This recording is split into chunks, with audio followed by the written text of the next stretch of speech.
Bismillahirrahmanirrahim. Assalamualaikum warahmatullahi wabarakatuh. Alhamdulillah wassalatu wassalamu ala Rasulillahil amin wa ala alihi wa ashabihi ajma'in. Sekali lagi kita bersiaran. Malam ni ujian dia banyak, masya-Allah, dengan line yang putus, suaranya tidak ada. Mohon maaf tuan-tuan dan puan-puan. Jadi alhamdulillah kita bersiaran. Saya cuba sekali lagi, insya-Allah. Kalau kata tidak diizinkan oleh Allah Subhanahu Wa Taala, line tak berapa okey, maka insya-Allah kita bertemu lain kalilah, insya-Allah. Baik. Tuan-tuan dan puan-puan yang dirahmati oleh Allah Subhanahu Wa Taala, kita kembali kepada tajuk kita pada malam ini berkenaan dengan satu tajuk daripada surah Al-Quranul Karim, surah Luqman. Ya, kita nak ambil pengajaran, ibrah dan pengajaran, lesson daripada surah Luqman ni. Yang mana surah Luqman, surah yang ke-31, surah yang mempunyai 34 ayat. Surah yang ke-31, surah yang mempunyai 34 ayat.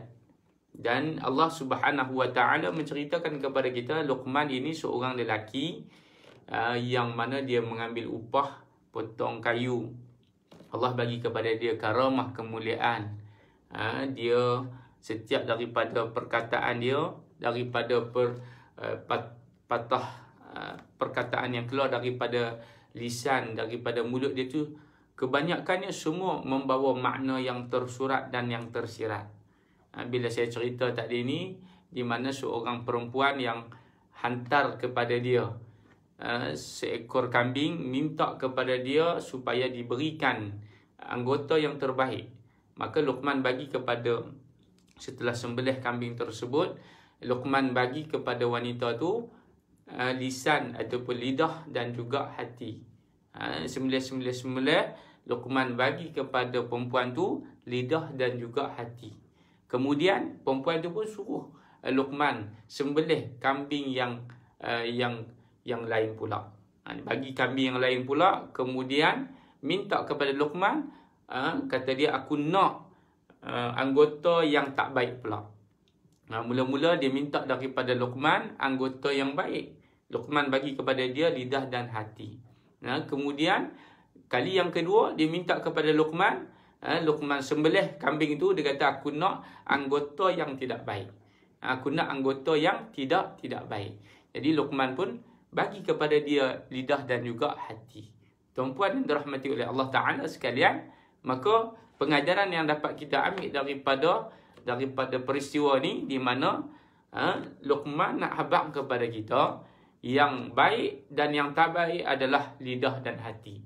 Kalau orang tu hati dia, lidah dia baik, maka baiklah seluruh daripada kehidupan dia. Dan kalau lidah dan hati tak baik, maka semua benda kehidupan kita maka akan dipandang tidak baik oleh manusia, dan begitu juga oleh Allah Subhanahu Wa Taala. Itulah di antara kisah Luqman. Kemudian Luqmanul Hakim pula, tuan-tuan, di mana dia ada anak.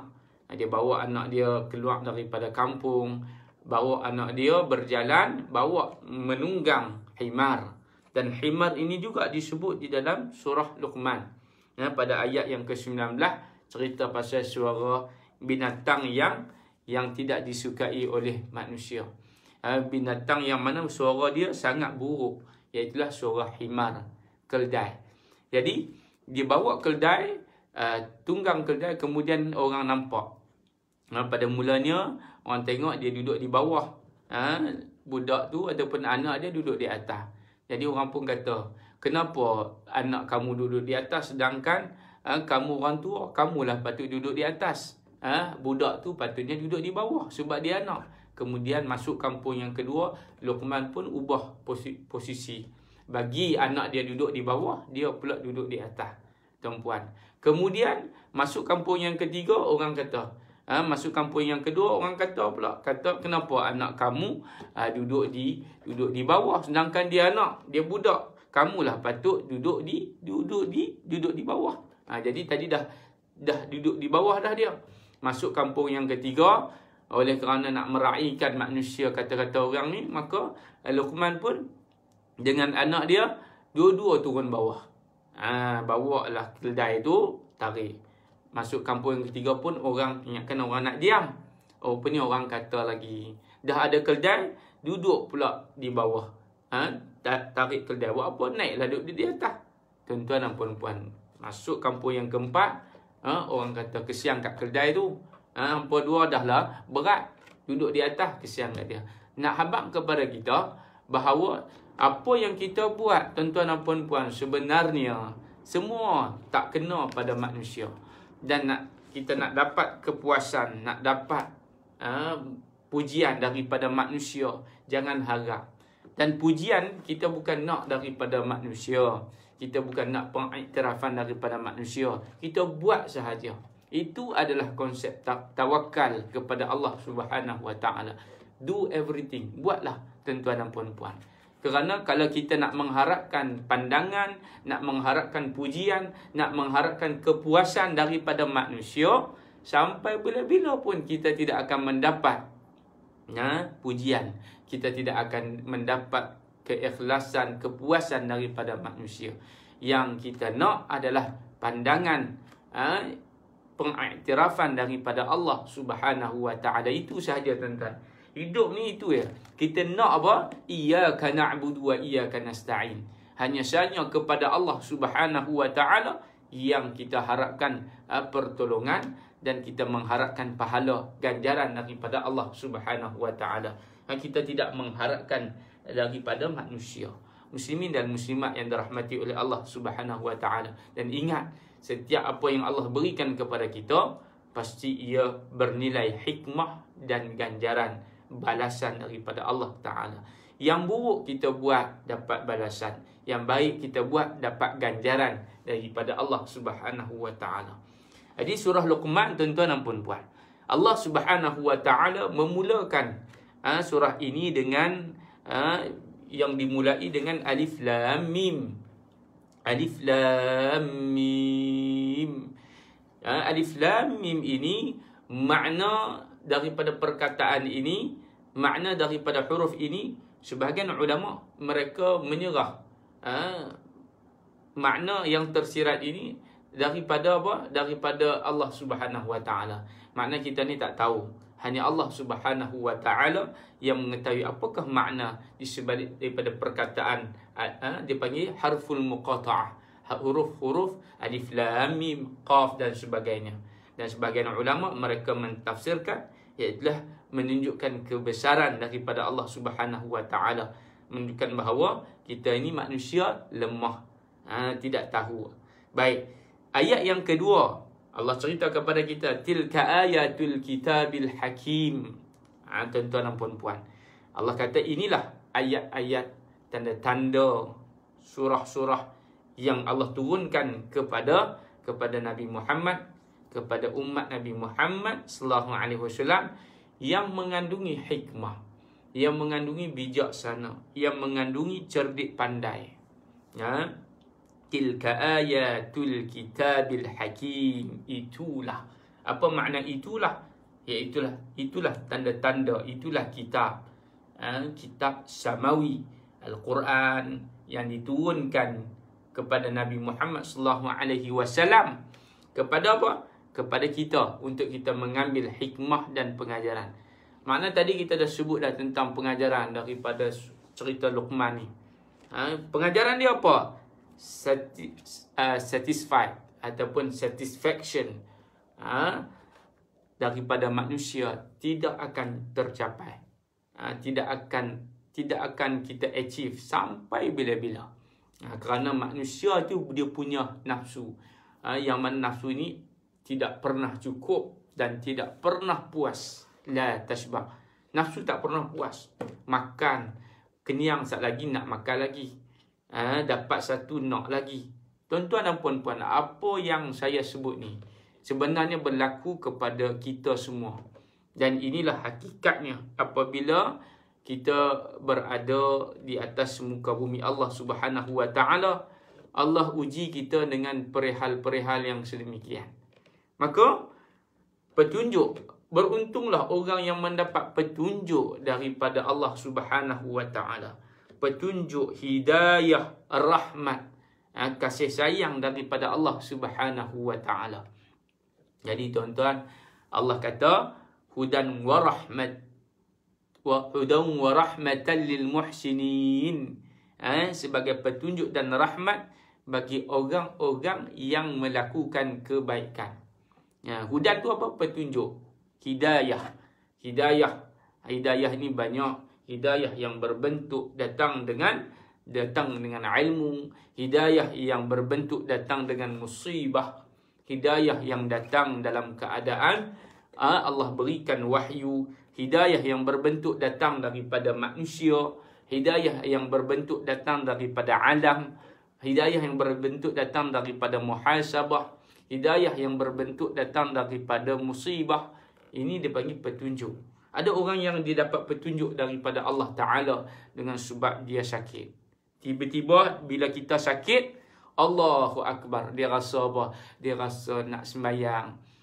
Waktu ketika mana sihat, dia tak sembahyang. Waktu ketika mana sakit, baru ingat sembahyang. Waktu ketika mana apa lagi? Waktu ketika mana ditimpa musibah, wabak bencana. Bila dia tengok kematian, dia tengok orang meninggal dunia, mulalah dia rasa apa? Dia rasa insaf. Itu dia panggil hidayah, petunjuk. Allah tunjukkan dengan Allah datangkan, sama ada melalui apa? Melalui alam, melalui manusia itu sendiri, melalui kehidupan dia, melalui kejatuhan dia. Dan juga ada orang yang dia dapat hidayah daripada Allah Subhanahu wa taala apabila dia dapat kurniaan daripada Allah. Allah bagi kepada dia ilmu. Allah bagi kepada dia jadi orang baik. Dia nak jadi orang baik ni macam mana? Maka ia kena mengaji, kena faham. Man yuridillahu bihi khaira yufaqihu fiddin. Siapa yang dia nak jadi orang yang baik? Siapa-siapa yang nak jadi orang baik? Kita semua nak jadi orang yang baik. Maka yufaqihu fiddin. Di antaranya kena faqih, kena faham, kena alim, tahu tentang apa? Tentang agama, cara hidup, way of life. Wa rahmatan, dan orang yang nak dapat hikmah juga, bagaimana nak dapat hikmah? Maka dia kena ada sifat kasih dan sayang.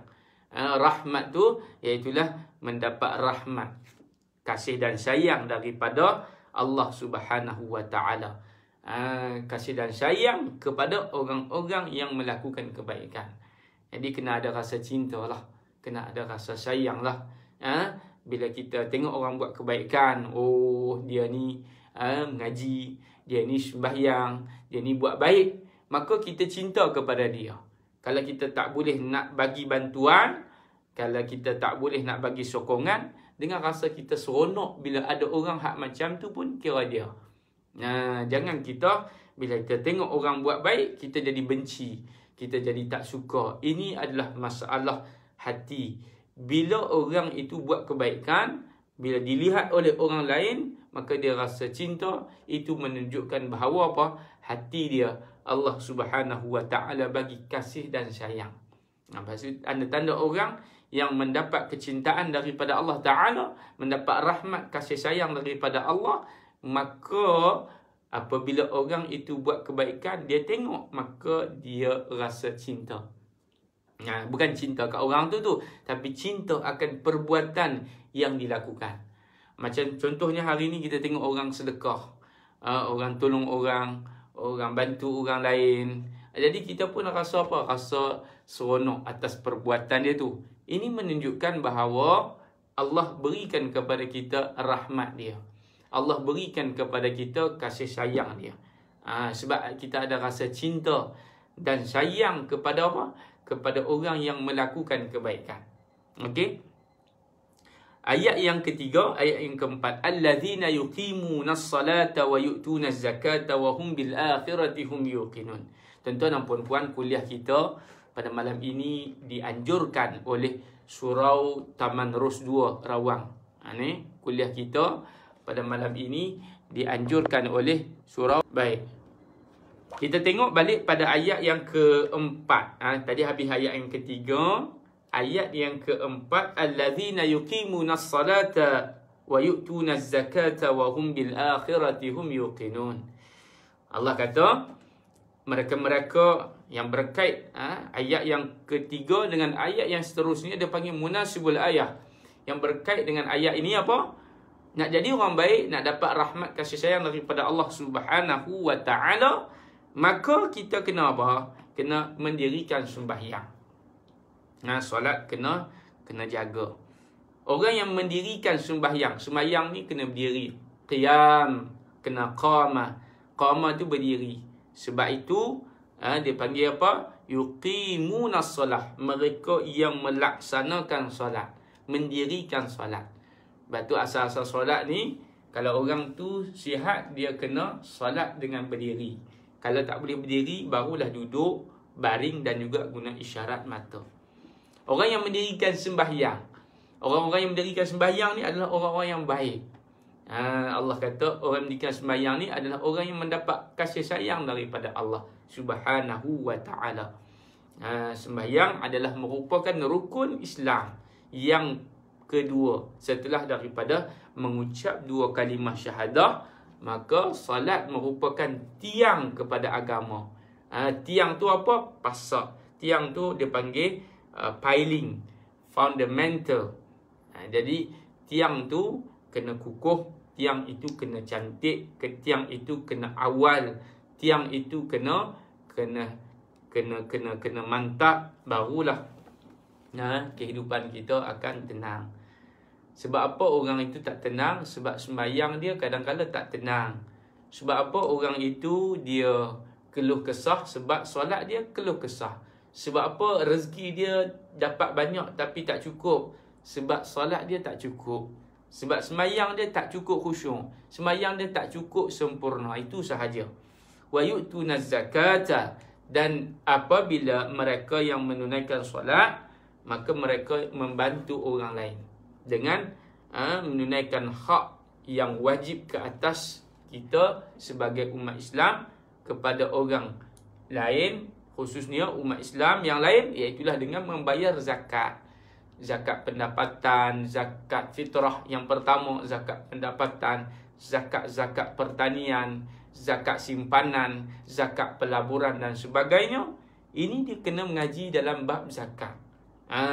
Bab zakah, tentang zakat. Makna dia yang pertama, kita nak mendapat rahmat daripada Allah Subhanahu wa ta'ala, jaga hubungan dengan Allah. Hablum minan nas wa hablum minallah. Jaga hubungan dengan Allah. Wa yuqimunas salah, tu hubungan dengan Allah. Kemudian wa yu'tunaz zakah, menjaga hubungan dengan manusia, iaitulah dengan membantu orang. Zakat ni dia bantu orang, dia bantu diri dia. Dia melunaskan tanggungjawab dia dengan Allah, dan dia melangsaikan tanggungjawab dia dengan manusia. Wahum bil akhirah, dan mereka itu dengan hari akhirat. Yakni mereka, pandangan mereka dengan hari akhirat itu pandangan yang macam mana? Pandangan yang yakin. Orang yang beriman, mereka yakin dengan hari akhirat. Lantas mereka mengerjakan salat, mendirikan sembahyang, mereka mengeluarkan zakat. Dan mereka itulah orang-orang yang yakin dengan hari kiamat. Apa makna dia hari kiamat tu? Hari akhirat. Qiyam dulu, bangkit, kemudian hari akhirat. Kalau kita yakin dengan hari akhirat, maka kita akan mendirikan salat. Kalau kita yakin dengan hari akhirat, maka kita akan mengeluarkan zakat. Harta-harta yang Allah bagi kepada kita tu sebenar adalah pinjaman daripada Allah Subhanahu wa ta'ala. Allah nak tengok kita yakin ke tidak dengan apa? Dengan harta yang Allah Subhanahu wa ta'ala berikan kepada kita.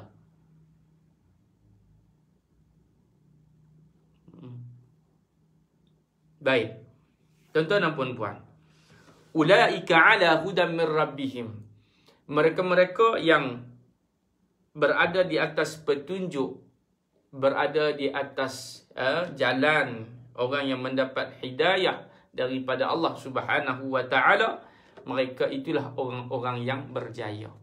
Macam mana nak berjaya? Maka mendapat hidayah, mendapat bimbingan daripada Allah Subhanahu wa taala. Allah bimbing. Hidayah itu berbentuk yang kita sebut tadi ni, yang Allah bagi kepada dia nikmat. Yang pertama, nikmat apa? Nikmat berada pada jalan yang betul, berada pada jalan yang istiqamah, berada pada jalan-jalan nabi-nabi, berada pada jalan para rasul, para siddiqin, para syuhada dan para salihin. Inilah orang-orang yang mendapat petunjuk dan mereka itulah orang yang berjaya. Macam mana nak berjaya? Kena dirikan agama. Hayya 'alas salah, hayya 'alal falah. Muflihun itu adalah orang yang beruntung, berjaya. Falah bermakna berjaya, successful. How to be a successful person?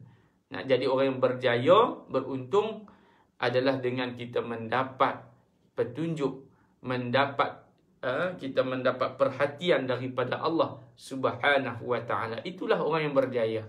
Kalau dia kaya sekalipun, kalau dia cerdik sekalipun, kalau dia berkuasa atas dunia sekalipun, tapi kalau dia tak mendapat bimbingan daripada Allah Subhanahu wa taala, maka sia-sialah hidup dia. Maka rugilah hidup dia. Bagaimana kita tengok contohnya Firaun. Firaun ni orang yang Allah bagi kepada dia kuasa. Allah bagi kepada Qarun, harta dia banyak. Sebab tu kita sebut harta karun. Harta apa? Karun. Karun tu apa? Qarun. Banyaknya harta yang dimiliki oleh Qarun, sampai tidur pun atas emas. Harta dia banyak sungguh tuan-tuan, sampai ke tempat kita pun harta Qarun ni banyak, sampai orang panggil harta karun. Nak kata macam tu sekalipun, tetapi bila dia kaya, dia tidak mendapat petunjuk, maka mereka itu adalah orang-orang yang rugi. Macam mana nak dapat petunjuk daripada Allah Subhanahu wa taala? Syarat dia mesti kena mendapat bimbingan daripada Allah. Mendapat bimbingan daripada Allah Subhanahu wa taala. Macam mana nak dapat bimbingan? Dengan cara kita, apabila kita buat baik, kita merasa diri kita kurang baik. Kita buat jahat, kita cepat bertaubat kepada Allah Subhanahu wa taala. Itulah makna mendapat bimbingan daripada Allah Subhanahu wa taala. Bila dia buat salah, cepat-cepat dia istighfar, minta ampun, minta maaf, tidak lagi mengulangi perbuatan tersebut. Ini disebut sebagai apa? Orang-orang yang mendapat hidayah. Hidayah itu ulama kata, bila dia buat baik, dia rasa lagi nak lagi, kurang lagi. Bila dia buat kejahatan, cepat-cepat dia bertaubat, dia mohon maaf, dia minta ampun dengan Allah, dan dia meminta maaf dengan manusia. Wa minan nas, di kalangan manusia, Allah kata man yashtari lahwal hadis, di kalangan manusia ada di kalangan mereka yang membeli perkataan-perkataan yang lalai untuk menyesatkan, dia menyesatkan daripada apa? Jalan agama. Di kalangan manusia ni ada yang membeli. Allah kata membeli benda-benda yang sia-sia dengan berpaling daripada jalan Allah. Dia menjual dunia, menjual akhirat untuk dunia yang sifatnya sementara. Ini orang yang rugi. Orang yang rugi ni apabila mereka menjual akhirat. Akhirat ni mahal, tapi dia jual. Akhirat ni benda yang sangat berharga, tapi dia tolak sebab dia nak dunia yang seciput, dunia yang hanyalah sekecil sahaja, yang sebentar sahaja, sementara sahaja, tuan-tuan dan puan-puan. Itulah yang kita kata. Kita kata satu kerugian bagi orang yang rugi ni apabila dia dia membeli benda-benda yang bersifat kecil dengan dia membiarkan benda yang besar. Macam kita tengok satu promosi, contohnya di pasaraya. Dia buat pasaraya buat promosi barang-barang yang mahal, dia nak jual dengan harga yang murah. Tapi ada orang tu dia sanggup beli barang yang murah. Dia tak tengok benda yang mahal. Orang itulah orang yang rugi. Jadi macam mana nak jadi orang yang beruntung? Kita kena ambil benda yang beruntung, bernilai bagi kita. Apa yang bernilai bagi kita? Kalau dunia dan akhirat, maka akhiratlah yang bernilai. Kalau solat dengan kerja, maka solatlah dulu. Kalau baca Quran dengan baca baca Facebook ke, baca Quran dengan baca komen ke, maka baca Quran dah yang afdal. Lagi apa lagi? Dengan zikir, dengan kita bertiktok, mana lebih dulu? Maka zikirlah. Benda-benda dunia ni, benda-benda itu tidak mendatangkan manfaat kepada kita. Melainkan hanyalah kita nak mengisi, tetapi untuk sekadar hiburan, jangan berlebih-lebihan. Itu dia, tuan-tuan dan puan-puan.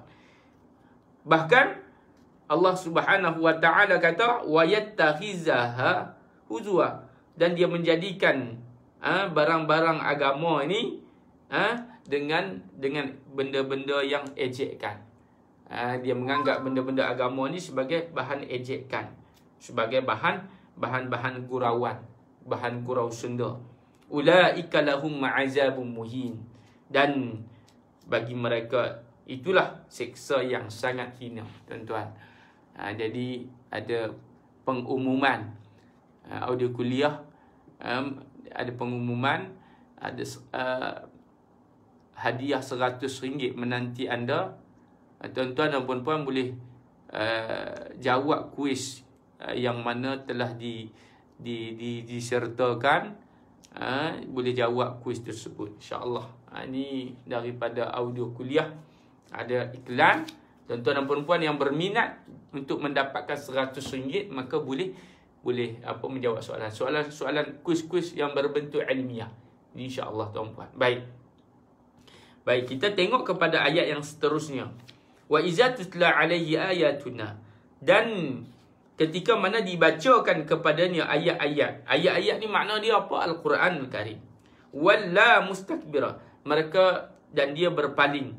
Berpaling sebab apa? Sebab menyombongkan diri, takabur. Ka'allam yaghnau fiha, dan seolah-olah tidak mendengar ayat yang dibacakan kepada dia. Bila orang baca Quran, ada orang tu dia tutup telinga, dia buat-buat tak dengar. Allahu Akbar. Ka'allam yasma', seolah-olah dia tak mendengar ayat tersebut. Ka'anna fi uzunaihi waqra, pada kedua telinganya dia sumbat, tutup. Macam kita kata satu ayat, maka orang tu dia tak suka dengar. Dia kata, apa ni? Ayat-ayat Quran apa ni? Ayat-ayat hadis apa ni? Nasihat apa ni? Nak nasihat, nak serius-serius, duduklah dekat apa? Dekat masjid. Dekat masjid bolehlah dengar kuliah. Dekat rumah ni kena mau relax-relax kan. Tak maulah dengar-dengar sangat ayat Quran ni. Kalau boleh nak dengar muzik contohnya. Contoh. Maka Allah Subhanahu wa taala memperingati orang yang sedemikian. Allah kata apa? Maka berita gembira, fabashshirhu bi'adzabin alim. Maka berita gembira, khabar gembira dengan seksaan yang amat pedih. Allah bagi ayat yang berbentuk majaz, kinayah. Maka gembiralah orang tu dengan azab yang aku nak bagi kepada dia, azab yang pedih. Kalau dia buat perangai, dia tak mau dengar ayat Quran, dia buat-buat tutup telinga, dia tak mau dengar ayat-ayat tentang nasihat, maka nanti ni berita gembira buat orang tersebut, aku dah sediakanlah azab yang sangat pedih. Allah kata, fabashshirhu bi'azabin alim. Tuan-tuan dan puan-puan, innal ladzina amanu wa 'amilus shalihat, dan sesungguhnya orang yang beriman dan beramal saleh, bagi mereka syurga yang mana jannatun na'im, penuh dengan kenikmatan. Ini syurga ni satu tempat yang penuh nikmat, yang tempat yang penuh dengan keseronokan. Syurga adalah satu tempat yang diidam-idamkan oleh semua manusia. Tak kira lah orang tu buat jahat ke, orang tu buat maksiat ke, tanya nak masuk tak syurga, semua orang nak masuk syurga.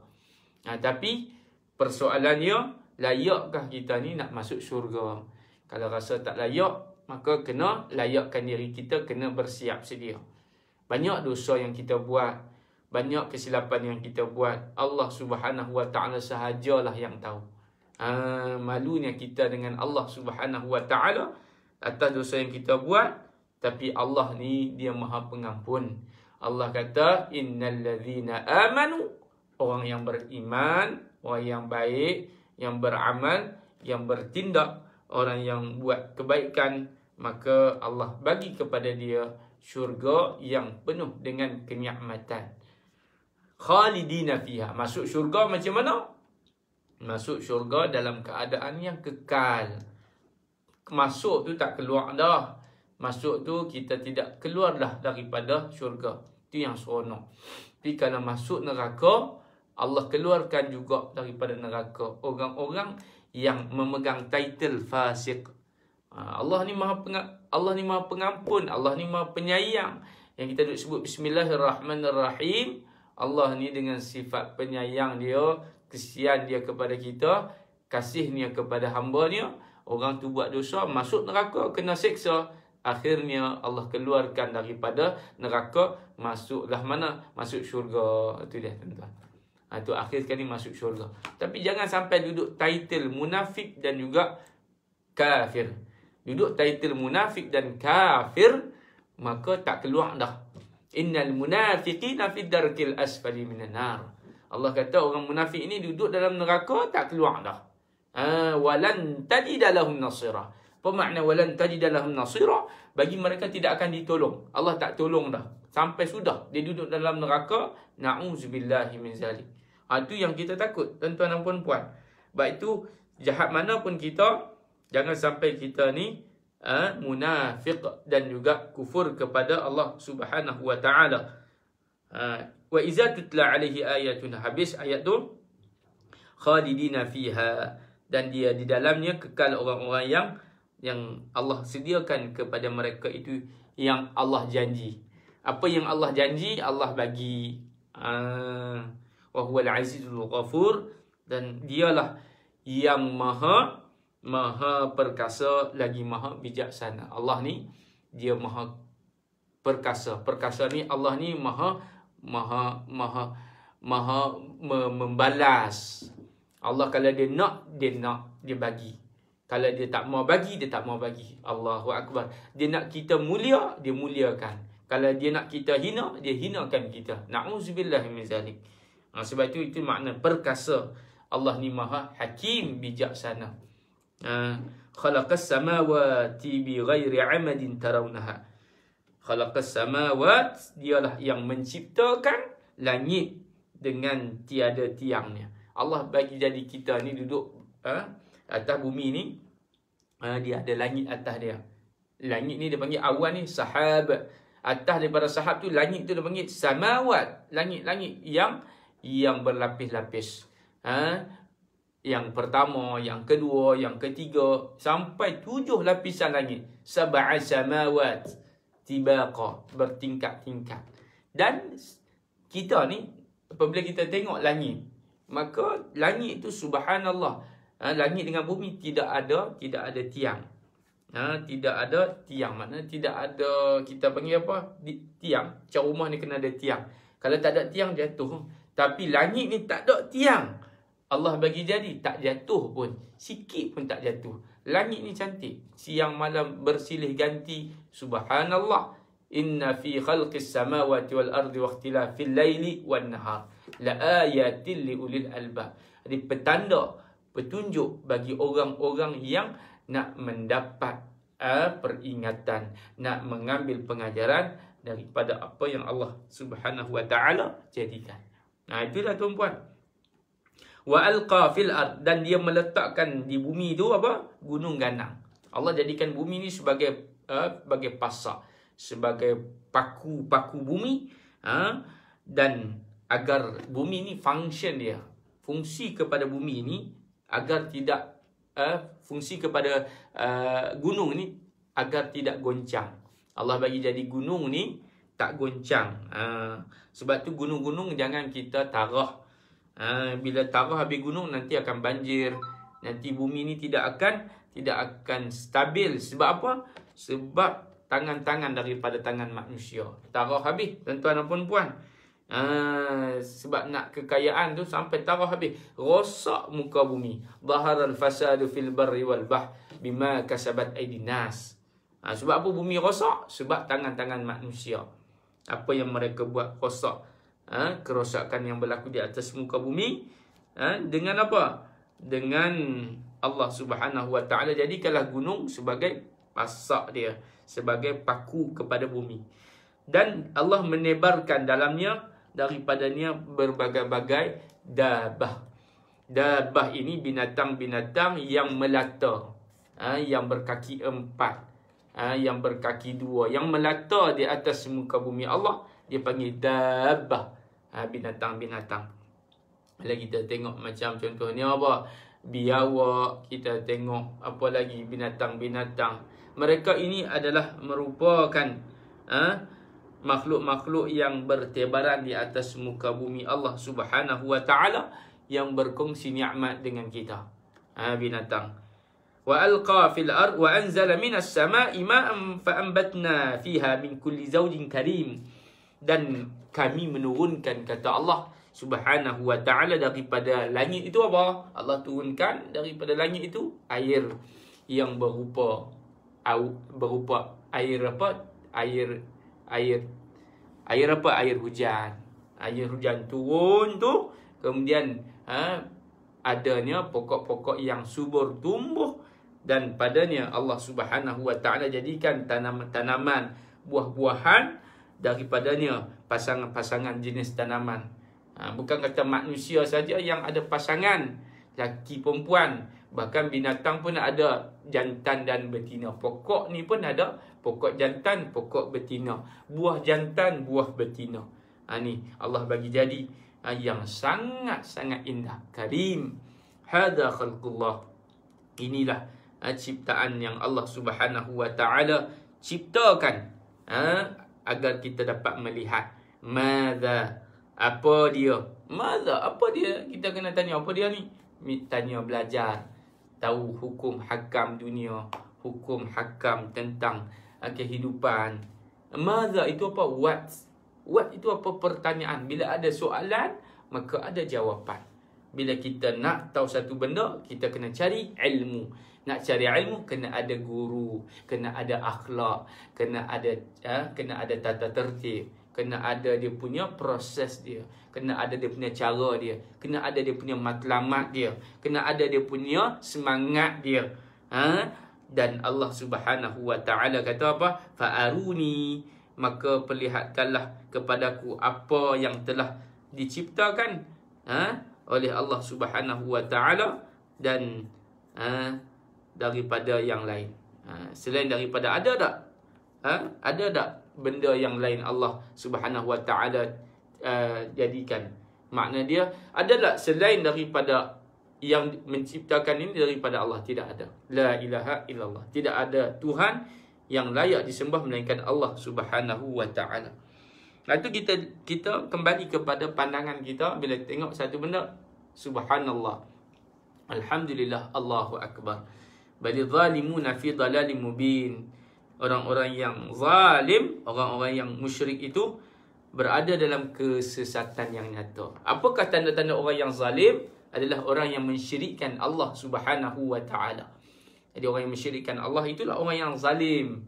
Dia meletakkan sesuatu tidak kena pada tempat dia. Masuklah tuan-tuan ayat yang ke-12 tentang cerita daripada apa? Daripada Luqman Al-Hakim. Cerita daripada Luqman Al-Hakim ni, mulalah cerita ayat yang ke-12. Luqman dia menasihati anak dia. Sesungguhnya kata Luqman, kami telah berikan hikmah kepada Luqman. Ni Allah Subhanahu wa ta'ala, Allah berfirman. Allah cerita kepada kita. Allah kata kami berikan kepada Luqman hikmah. Hikmah, apa Luqman kata kepada anak dia? Luqman nasihatkan anak dia. Sebelum Luqman nak nasihatkan anak dia, Allah kata bersyukurlah kepada Allah. Anishkur lillah, wa man yashkur fa innama yashkuru li nafsihi, wa man kafara innama fa innallaha ghaniyun hamid. Allah kata, bersyukurlah kepada Allah. Barang siapa yang bersyukur kepada Allah, sesungguhnya dia bersyukur untuk dirinya. Siapa yang kufur, maka sesungguhnya kufur kepada Allah, maka dia telah menzalimi diri dia. Sesungguhnya Allah Subhanahu wa taala Maha kaya lagi Maha terpuji. Apa yang kita buat untuk diri kita. Kalau buat kebaikan sebenarnya untuk kita. Kalau buat kejahatan sebenarnya untuk kita juga. Apa-apa yang kita buat sebenarnya kita buat bukan untuk orang, tapi buat untuk kita. Kita bantu orang, bantu kita sebenarnya. Kita baca Quran, kita bantu diri kita. Kita buat baik dengan mak ayah, bantu diri kita sebenarnya. Sebab apa? Sebab hidup ni dia bulat, tuan-puan. Dia berputar. Dia circle. Kalau kita buat baik, nanti Allah bagi kebaikan. Kalau kita buat jahat, nanti dia kejahatan tu akan kembali kepada kita juga. Itu nasihat yang pertama. Wa iz qala Luqmanu libnihi wa huwa ya'iduhu ya bunayya la tusyrik billah. Nasihat yang pertama, Luqmanul Hakim pesan kepada anak dia, dan kita kena pesan kepada anak kita, jangan syirik kepada Allah Subhanahu wa taala. Jangan syirik kepada Allah Subhanahu wa taala. Kerana apa? Dosa syirik ini adalah sebesar-besar kezaliman yang paling zalim. Itu dosa syirik ni adalah dosa yang paling besar sekali. Sebab itu jangan kita sekali-kali syirik kepada Allah. Apa makna syirik? Menyekutukan Allah. Apa makna syirik? Iaitulah memperduakan Allah. Apa makna syirik? Iaitulah kita mengadakan sesuatu selain daripada Allah Subhanahu wa taala. Sama ada hati, perkataan ataupun perbuatan. Syirik terbahagi kepada dua. Syirik yang jali dan syirik yang khafi.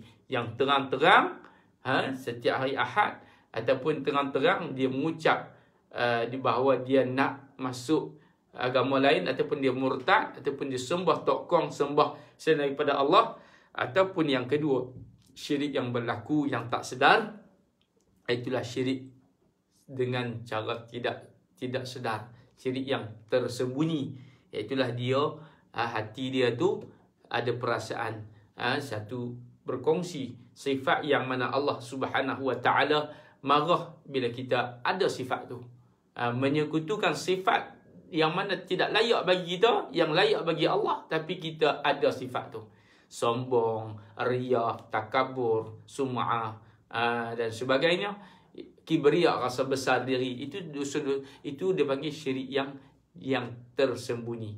Kata Fudail bin Iyad, maka dengan sebab itulah akhir zaman ni kita tak perasan penyakit itu kalau kita tidak mendalami ilmu-ilmu agama, khususnya ilmu yang berkaitan dengan ilmu tasawuf, akhlak dan sebagainya. Wa wasainal insana biwalidayhi hamalhu ummuhu wahnan ala wahn. Dan Luqmanul Hakim menasihati kepada anak dia supaya taat kepada ibu dan ayah. Ibu kena taat kerana ibu ini dia melahirkan kita. Kedua ibu ayah ini dia membesarkan kita. Terutama ibu dengan lemahnya selama melahirkan, mengandung. Dahlah mengandung wahnan ala wahnin, sakit demi sakit, perit demi perit.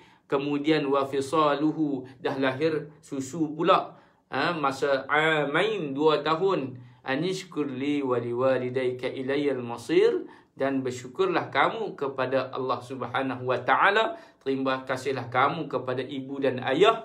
Kerana apa? Kerana apabila kita taat kepada ibu dan ayah, maka Allah akan redha kepada kita. Kita dapat redha daripada ibu dan ayah kita, maka dapatlah redha daripada Allah Subhanahu wa taala. Redha Allah min ridal walidaini wa sakhtallah min sakhtal walidaini. Redha Allah bergantung kepada redha ibu dan ayah, dan kemurkaan Allah bergantung kepada kemurkaan ibu dan ayah. Tengok balik macam mana ibu dan ayah kita jugalah. Makna dia, kalau ibu dan ayah kita tu suruh kita buat baik, kita kena taat kepada dia. Tapi kalau dia buat jahat dengan Allah, itu urusan dia.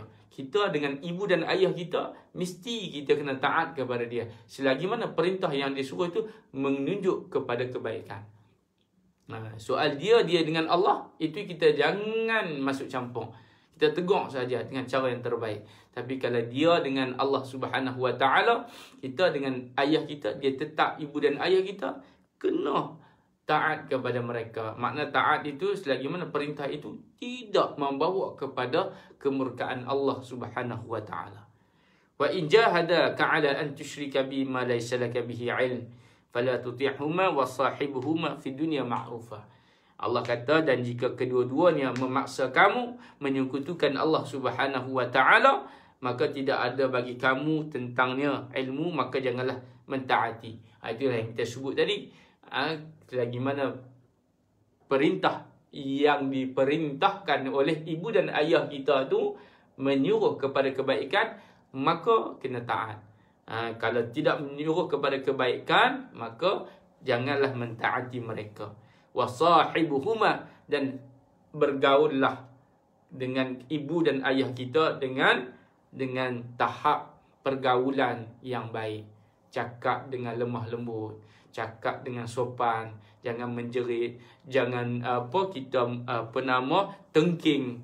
Nak cakap pun sebenarnya merupakan dosa yang sangat besar di sisi Allah Subhanahu Wa Taala. Allah kata, wala taqul lahuma uffin wala tanharhuma wa qul lahuma qawlan karima. Jangan kamu kata kepada ibu dan ayah kamu. Waqfid lahuma janahaz zulli minar rahmati wa qur rabbirhamhuma kama rabbayani shaghira. Hujung tu ayat tentang doa. Kita minta agar Allah Subhanahu Wa Taala mengasihi ibu dan ayah kita sebagaimana mereka mengasihi diri kita sewaktu kita kecil hinggalah kita besar saat dan ketika ini. Baik tuan-tuan dan puan-puan, ya bunayya innaha in takim misqala habatin min khardalin fatakun fi sakhrah aw fis samawati aw fil ardi ya'ti biha Allah innallaha latifun khabir.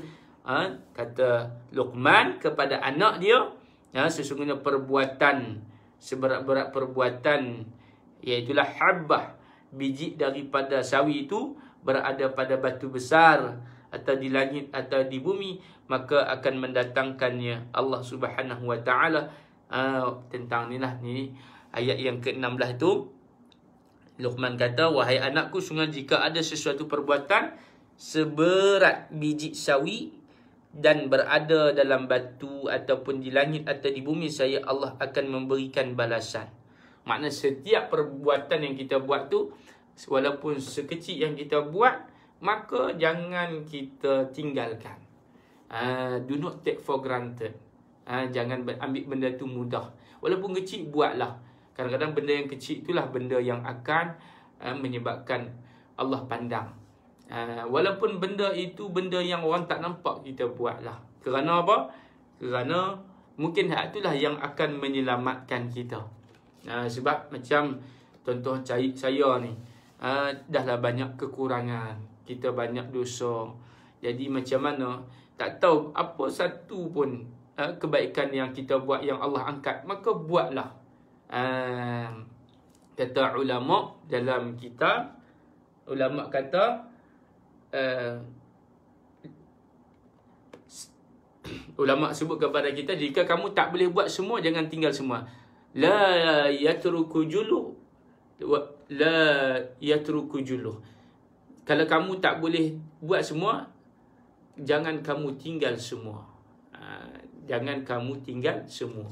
Maknanya dia, setiap daripada perbuatan, walaupun habbah, walaupun ringan, kita ambil batu di atas jalan waktu malam, orang tak nampak, kecil dia, dan batu tu yang kita ambil, yang kita pindahkan dengan orang lalu selamat, itulah pahala sedekah jariah yang berterusan. Kita nak buat baik ni bukan nanti benda tu besar. Kadang-kadang benda tu kecil, kita buat baik pun Allah nampak. Kadang-kadang hari ni orang nak benda tu besar, orang nak buat, barulah dapat pengiktirafan, dapat title, dapat gelaran Tan Sri, Datuk Sri dan sebagainya. Tak, sebenarnya Allah tak memandang penggelaran. yang Allah pandang adalah perbuatan yang kita buat walaupun kecil tapi ikhlas kerana Allah Subhanahu wa taala. Hari ini tuan-tuan, kita nak cari orang yang betul-betul ikhlas susah dan sangat payah. Ikhlas tu makna dia apa? Tidak mengharapkan balasan. Kita buat sesuatu mengharapkan balasan daripada Allah sahaja. Sangat susah tuan-tuan. Hari ini banyak benda, mekanisme, benda-benda, apps yang menyebabkan kita buat satu benda, kita nak dapat pengharapan daripada makhluk. Itu yang masalah. Adanya hari ini Facebook, adanya hari ini Instagram. Apa saja yang kita buat, semua kita nak upload. Semua kita nak show off. Bukan tak boleh tuan-tuan, ada baik dan ada buruk. Tapi benda ni menyebabkan kurangnya ikhlas kita buat kerana Allah Ta'ala. Tuan-tuan, inilah cabaran kita berada pada hujung akhir zaman ni yang penuh dengan ujian. Antara ujiannya iaitulah habbatin min khardalin. Allah kata habbatin min khardalin. Bila kamu buat satu benda yang kecil tu, kadang-kadang orang tinggalkan dah benda tu. Sebab orang kata benda ni orang tak nampak pun, jadi orang pun tinggal.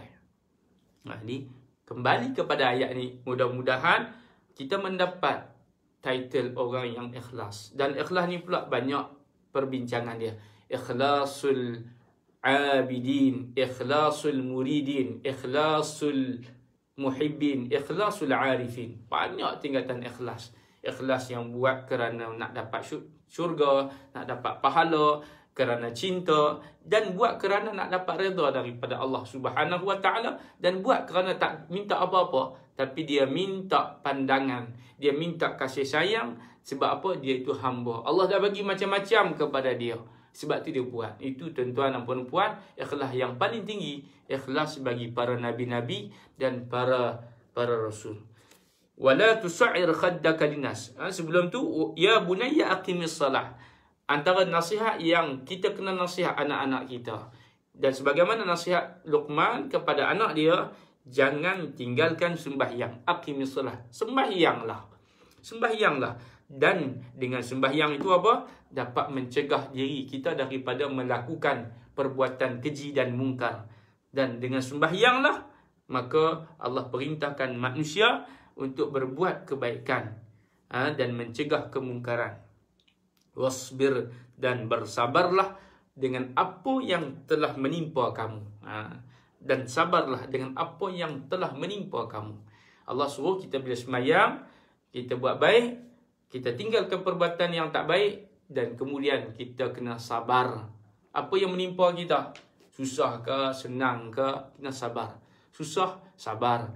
Senang, sabar. Apa makna susah, sabar? Jangan meminta-minta, usaha. Sakit, usaha. Jangan meminta-minta, sabar. Sabar ni apa? Hanya Allah yang tahu. Doa kepada Allah.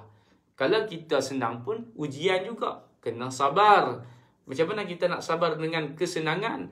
Jangan kita menunjuk-nunjuk. Jangan kita bangga-bangga. Jangan kita dengan kekayaan kita jadi bakhil, kedekut. Ini peringatan. Self-reminder. Semua kita kena peringat benda ni. Sabar, sembahyang, Allah sayang.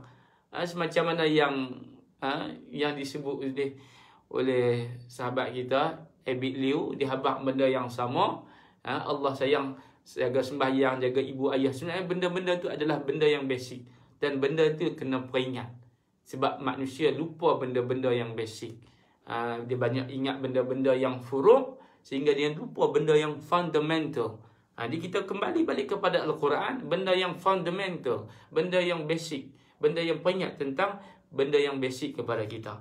Wala tamshi fil ardi marha inna fi zalika min azmil umur. Sesungguhnya itulah termasuk di kalangan perkara yang berat dilakukan. Allah kata azmil umur, benda yang paling payah nak buat. Salat. Benda paling payah nak buat, ajak orang buat baik. Benda paling payah nak buat, meninggalkan kemungkaran, mencegah kemungkaran. Benda yang paling payah nak buat adalah bersabar dengan apa yang menimpa kita. Tu. Wala tus'ir khaddaka linnas, dan janganlah kamu palingkan wajah kamu bila kamu berjalan. Jangan sombong, Allah kata. Jangan kamu sombong, jangan kamu bongkak, jangan kamu berpaling daripada ayat-ayat Allah Ta'ala. Dan Allah tidak menyukai orang yang sombong. Allah tak suka orang yang fakhur, membangga-banggakan diri. Jangan sombong. Kalau orang tu kaya, sombong adalah sebab. Tapi kalau kita ni miskin, sombong, na'udzubillah. Nabi kata 3 golongan yang masuk neraka awal. Yang pertama apa? Orang yang derhaka kepada ibu dan ayah. Kemudian peniaga yang menipu, orang miskin yang sombong. Tuan-tuan dan puan-puan, akhir sekali Allah kata bersederhanalah. Waqsid fi masyika. Buat apa pun kena sederhana. Ini nasihat Luqman kepada anak dia. Apa pun sederhana. Jangan lebih-lebih sangat. Bergaduh pun jangan lebih-lebih. Seronok pun jangan lebih-lebih. Apa lagi? Kalau nak dunia pun jangan lebih-lebih sangat. Yang boleh lebih-lebih apa? Akhirat lah. Tapi makna kita kena balance kan kehidupan kita. Yang mana dulu, yang mana kemudian. Maka kena letakkan prioriti aulawiyat. Dan inna ankaral aswati la sautul hamir. Allah kata waqdud min sautik, kena rendahkan suara. Cakap dengan rendah, suara rendah, jangan menjerit-jerit, jangan kita kata menjerit-jerit lebih-lebih. Dalam apa pun kena waqsid, kena sederhana. Kerana seburuk-buruk suara adalah suara seperti mana suara keldai. Hamir, himar. Apa makna hamir? Suara keldai-keldai, iaitulah suara macam mana suara keldai. Suara yang tak elok didengar. Orang-orang yang menjerit-jerit. Contohnya tuan-tuan dan puan-puan, apa yang maksud menjerit-jerit ni banyak perbahasan ulama. Suara yang tidak enak didengar. Suara yang tidak boleh dipertontonkan. Hari ini tuan-tuan dan puan-puan, banyak suara-suara yang tidak elok dan tidak enak didengar. Antaranya suara-suara nyanyian, suara-suara wanita. Allahu Akbar. Suara pun Allah dah kata benda itu benda yang tidak sepatutnya. Kena sederhana. Kena jaga diri kita sebagai wanita, sebagai orang yang beriman, sebagai orang Muslim. Maka laki ke perempuan ke, kita kena kembali kepada nasihat daripada Luqman Al-Hakim. Tuan-tuan dan puan-puan yang dirahmati oleh Allah Subhanahu Wa Taala. Jadi saya kira sekadar itu pada malam ini kita cerita tentang ibrah, pengajaran daripada Luqman Al-Hakim. InsyaAllah nanti kita akan bertemu lagi pada lain waktu. Yang baik datang daripada Allah Subhanahu Wa Taala. Yang lemah, yang kurang, saya mohon maaf. Jika ada kekasaran, jika ada terkasar bahasa, jika ada kekurangan, terima kasih kepada pihak yang menganjur kuliah ini daripada Surau Taman Rus 2. InsyaAllah tuan-tuan dan puan-puan, yang menonton ini, kongsikanlah majlis-majlis ilmu ini. Mudah-mudahan kita mendapat pahala dan ganjaran daripada Allah Subhanahu Wa Taala. Aqulu qawli hadza wa astaghfirullahal azim li wa lakum. Kita tangguh majlis dengan tasbih kafarah dan surah Al-Asr. Subhanakallahumma bihamdik, asyhadu an la ilaha illa anta, astaghfiruka wa atubu ilaik. Wal 'asri innal insana lafi khusr illa alladhina amanu wa 'amilus salihat wa tawasaw bil haqq wa tawasaw bis sabr. Assalamualaikum warahmatullahi wabarakatuh.